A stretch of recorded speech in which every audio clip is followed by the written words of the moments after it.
Salut et bienvenue.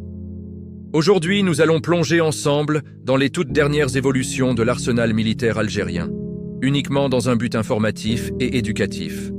Même si les chiffres et les noms d'équipements peuvent sembler techniques, tu vas voir que chaque choix reflète un contexte géopolitique bien précis et raconte une histoire sur la sécurité en Afrique du Nord.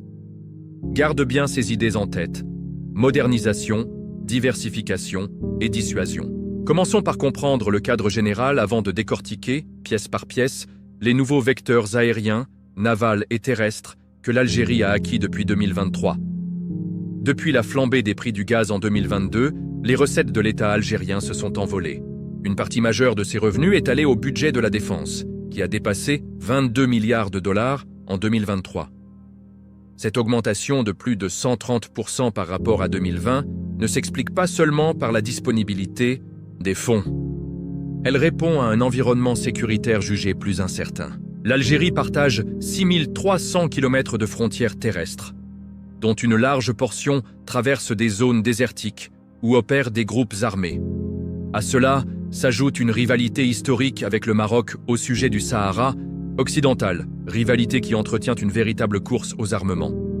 Dans ce contexte, Alger veut à la fois moderniser ses moyens, couvrir tout son territoire et réduire sa dépendance vis-à-vis d'un seul fournisseur étranger. Commençons par la composante aérienne, car c'est celle qui marque le plus les esprits. En 2025, l'Algérie deviendra officiellement le premier client export du Sukhoi Su-57, le chasseur furtif russe de 5e génération. 6 appareils ont été commandés dans une version appelée Su-57E. Pourquoi ce choix? Premièrement, la furtivité permet de pénétrer les défenses adverses, sans être détecté par les radars conventionnels. Deuxièmement, le radar AESA embarqué offre une détection longue portée et la capacité de suivre plusieurs cibles simultanément. Enfin, couplé à des missiles RR modernes, le Su-57 donne à l'Algérie une avance qualitative sur les F-16 marocains.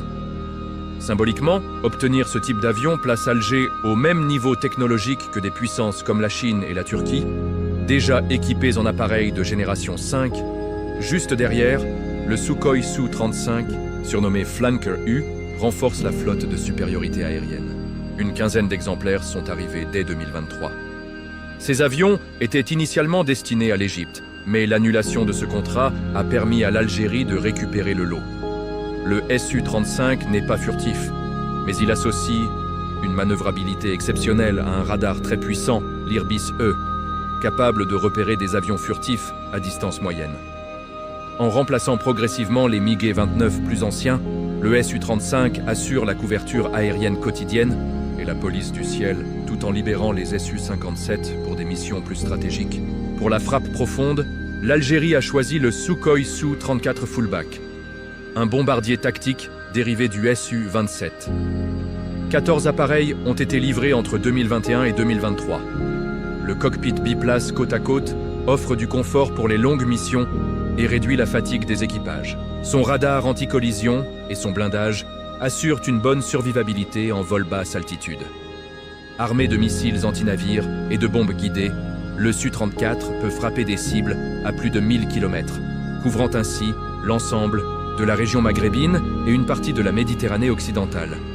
Il complète idéalement la flotte de Su-30 MKA, qui reste le cheval de bataille multirôle de l'aviation algérienne. Passons aux drones, élément incontournable de toute stratégie militaire moderne. L'Algérie s'est tournée vers la Turquie pour acquérir 10 drones ANKS.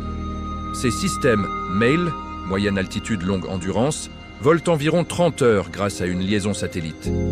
Cela signifie qu'un opérateur peut le piloter sans interruption sur de longues distances, un atout majeur pour surveiller le Sahara et les frontières sud. Chaque ANKS peut emporter des missiles anti-chars légers MAML, assez puissants pour neutraliser un véhicule blindé ou un poste de commandement mobile sans provoquer de dégâts collatéraux excessifs. Toujours côté turc, 6 drones Aksungur ont rejoint la flotte.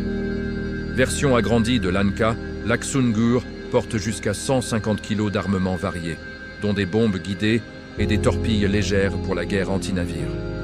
Son rayon d'action de plus de 6000 km lui donne la capacité de survoler la Méditerranée sans escale. Dans une optique de surveillance maritime, c'est un multiplicateur de force qui soulage la marine et l'armée de l'air. La diversification vers la Chine se voit avec 4 drones Shale Vechalt 700, des appareils de haute altitude et longue endurance. Capables d'atteindre 15 km d'altitude et une vitesse de 700 km à l'heure, ils combinent reconnaissance et frappe de précision à 100 km. Leur présence permet de croiser les capteurs avec les drones turcs et les avions russes pour produire une image tactique complète. Surtout, ils montrent qu'Alger ne souhaite plus dépendre uniquement de Moscou et cherche à équilibrer ses partenariats. Les missiles sol-sol représentent le deuxième pilier de la stratégie de dissuasion. L'Iskander E russe, officiellement présenté au public algérien en 2024, offre une portée de 300 km. Sa trajectoire quasi-balistique, sa vitesse hypersonique et ses capacités de manœuvre terminale le rendent très difficile à intercepter. L'Iskander sert à neutraliser des cibles stratégiques comme des bases aériennes ou des systèmes de défense adverses sans recourir à l'aviation. Pour aller encore plus loin, l'Algérie négocie l'acquisition du système SI-400 chinois. 8 missiles logés dans un même lanceur 8x8, chacun atteignant 400 km. Avec une précision de l'ordre de 30 mètres et une mise en œuvre rapide, le SI-400 complète l'Iskander en étendant la zone de frappe au-delà des frontières. Combiné aux drones de reconnaissance, ce système peut assurer une réponse quasi immédiate à toute menace, renforçant l'effet dissuasif. La modernisation navale suit la même logique. En avril 2023, la corvette El Moutassadi, première d'une série de 6 navires de type 056, a rejoint la flotte. D'un déplacement d'environ 1800 tonnes, elle emporte des missiles anti-navires, un système de défense aérienne rapproché et un canon principal de 76 mm. Les 5 corvettes suivantes seront construites localement grâce à un transfert de technologie. Objectif: surveiller la zone économique exclusive algérienne, protéger les pipelines sous-marins et répondre aux incursions de navires étrangers. Sous l'eau, l'Algérie poursuit l'expansion de sa flotte de sous-marins, projet 636e Kilo. 2 nouvelles unités sont en construction à Saint-Pétersbourg, portent le total à 6. Le Kilo est surnommé « Trou noir » pour sa discrétion acoustique, très faible comparée aux standards mondiaux. Armé de torpilles et surtout de missiles de croisière calibre, il peut frapper des cibles terrestres à plus de 250 km. Avoir 6 sous-marins permet d'assurer la présence permanente d'au moins un bâtiment en patrouille, même lorsque d'autres sont à quai ou en maintenance. Pour un voisin sans flotte sous-marine, c'est un atout de dissuasion majeure. Toutes ces acquisitions n'ont de sens qu'à la lumière d'une diversification rapide des fournisseurs. Moscou reste central pour les avions, les sous-marins et les missiles à courte portée. Pékin gagne du terrain avec les systèmes balistiques, les navires et les drones Hail. Ankara s'affirme comme un partenaire crédible dans le domaine des drones et par extension de l'électronique embarquée. Dernière pièce du puzzle, Washington. Un mémorandum signé en 2025 ouvre la voie à des coopérations encore informelles, peut-être sur les satellites de communication ou les systèmes de transport stratégiques. Pour Alger, multiplier les sources limite les risques d'embargo et accroît la marge de manœuvre diplomatique. En résumé, l'Algérie a choisi la modernisation tous azimuts pour 3 raisons. Premièrement, la dissuasion.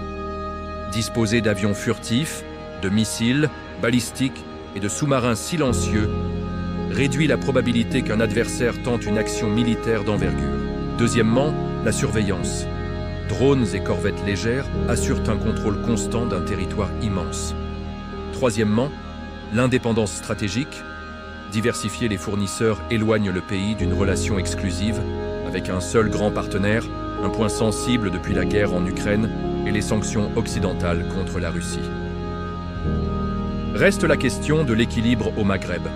Certains analystes estiment que la puissance algérienne crée une stabilité par la peur de l'escalade. D'autres redoutent une spirale armement contre armement avec le Maroc, qui pourrait fragiliser la région.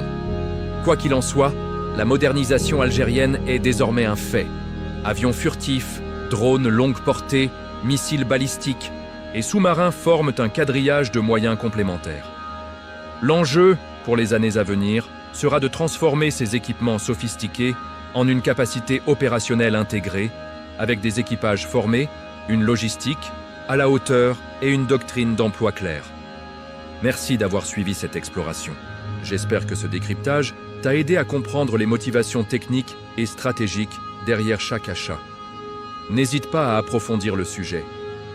L'histoire militaire n'est pas qu'une liste d'armes, c'est un miroir. Des tensions, des alliances et des ambitions nationales. À bientôt pour une nouvelle analyse.